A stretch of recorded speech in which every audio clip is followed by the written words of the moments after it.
Ahora ahí está. Hola, mi nombre es Fernanda Bernia Silva. Nuestro grupo va a hablar del consenso de Washington y el neoliberalismo en América Latina. Primeramente vamos a hablar del contexto previo. Podemos mencionar la conferencia de Bretton Woods, que fue una conferencia hecha entre aproximadamente 44 países. Ella fue realizada en el 1944, mientras todavía el mundo estaba en la Segunda Guerra Mundial, pero ya pensando en el futuro de cómo sería la economía mundial en el posguerra. En esta conferencia se definió el dólar como moneda de referencia, la convertibilidad fija entre el dólar y el oro, y también se creó en esta conferencia el FMI, el Fondo Monetario Internacional y el Banco Mundial. Después de la guerra, en diversos países de Europa, en Estados Unidos y en Japón, se pudo observar el estado de bienestar, que decía que su filosofía, digamos, era que el suceso económico de los países dependía en gran parte del Estado y no solo de las empresas privadas. O sea, el Estado invertía plata y esfuerzos para que tanto las empresas públicas como las privadas fueran exitosas, y eso generaría un gran, un- una grande, algo positivo para el país en sí. Después podemos ver el fin del sistema de Bretton Woods, que ocurrió porque Estados Unidos estaban teniendo problemas con la guerra de Vietnam.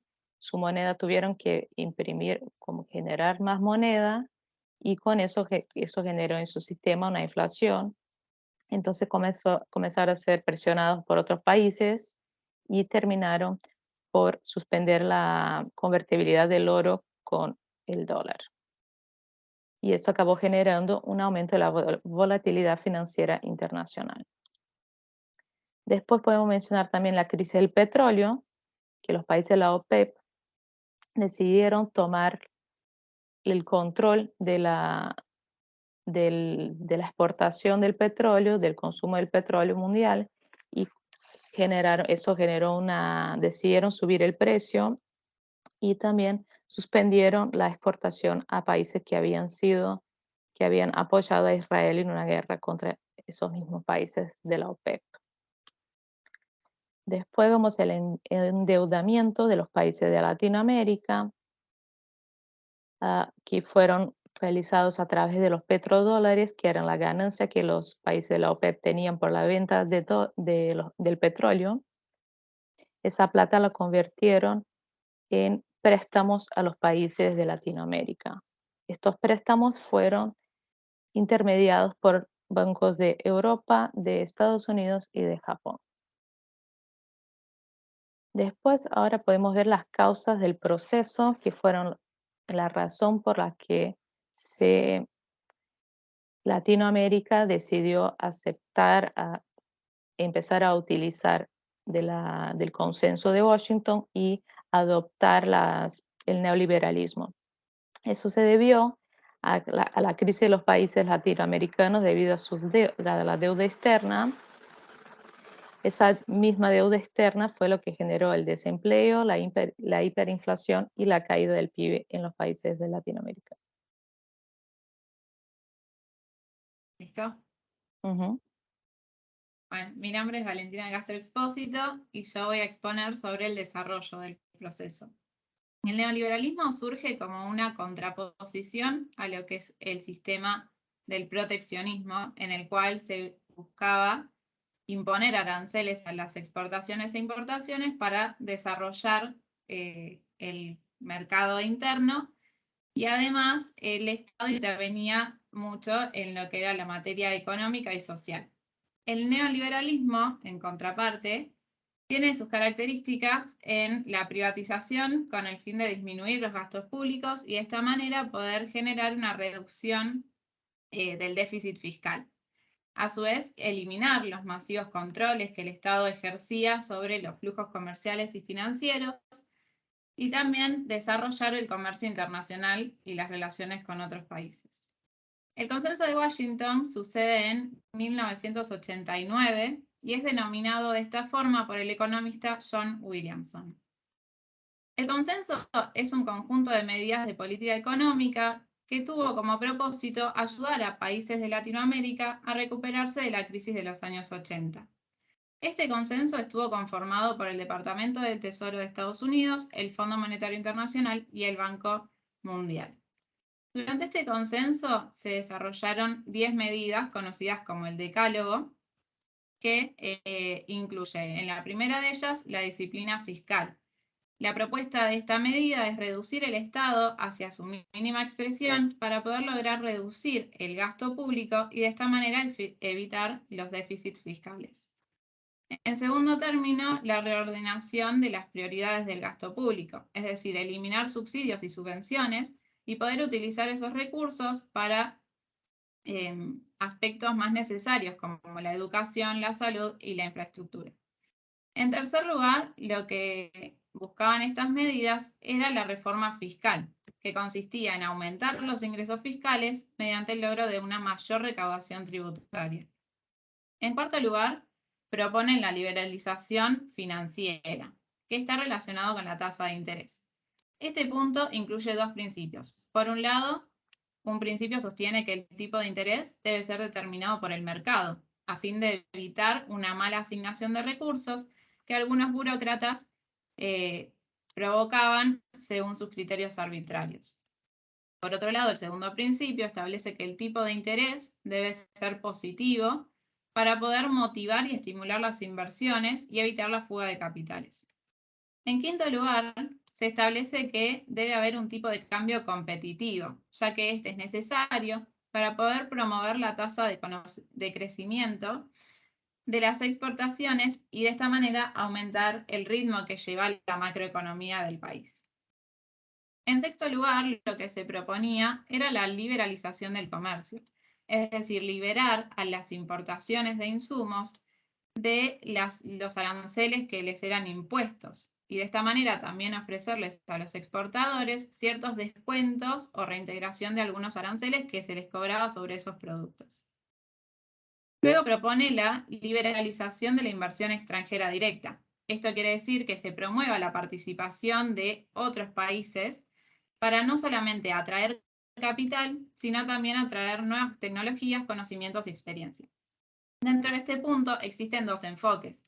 Aquel enfoque que estaba a favor de esta liberalización, porque creían que era una forma de evitar pedir un financiamiento externo y de esta manera endeudarse con otros países. Y luego había un enfoque que estaba en contra, ya que creía que con las inversiones en las obligaciones del Estado se iba a generar una mayor deuda pública interna. Luego se establecen las privatizaciones. Esto se genera ya que al privatizar las empresas estatales se va a contar con mayor recursos para disponer para el área social. También esto viene acompañado de las desregularizaciones. Para poder privatizar se requería una modificación de normas y reglamentos que impedían a estas empresas lograr ese proceso y de esta manera poder atraer nuevos inversionistas. Y por último, para poder concluir con todas estas acciones, se requieren los derechos de propiedad que fueron dictados para poder proporcionar confianza y garantía a aquellos que quieran invertir en el sector público. Bien, bueno, yo soy Irene Evangelina Cuña Palavecino y voy a hablar sobre las consecuencias que trajo el Consenso de Washington en Latinoamérica. Se dice que durante la fase del consenso en Latinoamérica, Latinoamérica tuvo que reestructurar su economía hacia una expansión de mercados de exportación. Eso, para ello tuvieron que disminuir los dispositivos de protección social.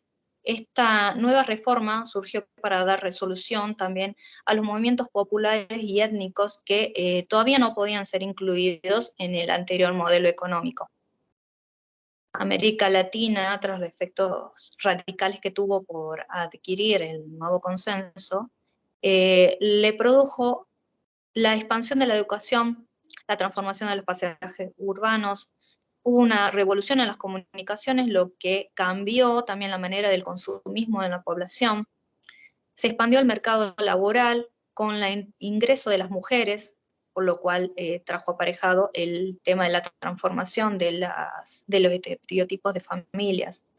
En los años 90 hubo un incremento importante en la población en la edad laboral, pero no se incrementó la tasa de ocupación en sí.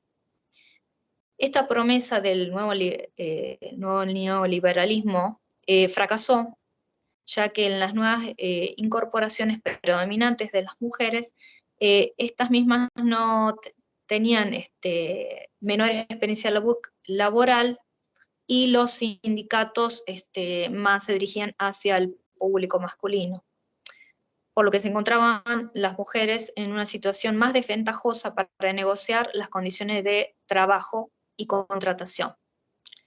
En tercer lugar, también esto no contribuyó a los derechos sociales y a la ciudadanía.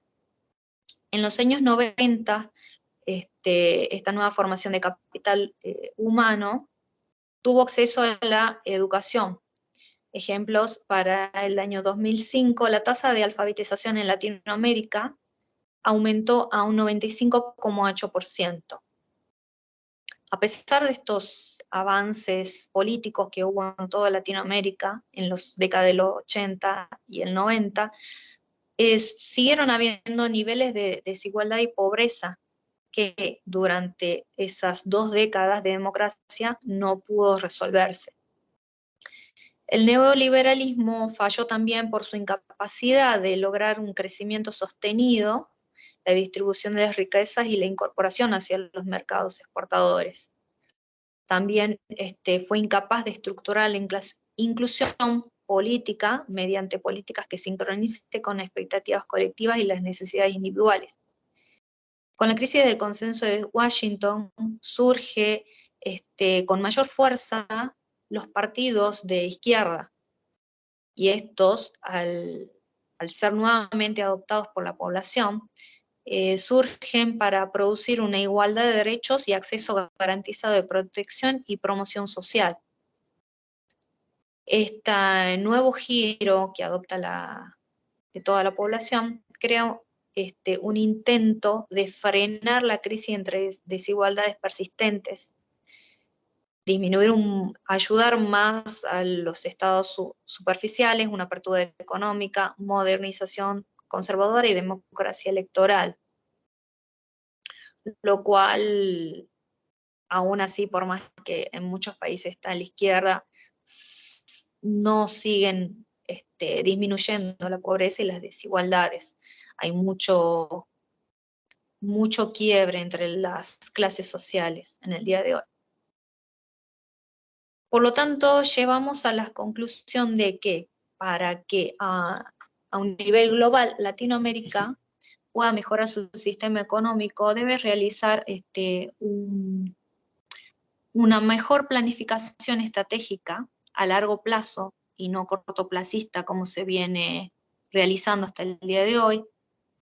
Y esto llevaría a una igualdad de distribuciones de oportunidades y productividad, lo cual es imprescindible que vaya de la mano con una buena programación nacional que sea continuada y adecuada para cada país, para cada región, un aumento de la capacitación laboral de los trabajadores, de empresarios y aún más que todo de las pymes, ya que en ellas convergen la gran mayoría de la población, sobre todo lo que es las clases sociales inferiores y las medias. También se debe incentivar a que los bancos apoyen constantemente estas pymes, cosa que todavía no se puede crear un buen escenario financiero que sea pro-desarrollador y productivo, y disminuir y no priorizar tanto el clientelismo y el financierismo. Eso sería lo ideal para que, sobre todo en este país, pueda resurgir más y no haya tantas desigualdades de clases sociales. Bueno, muchas gracias.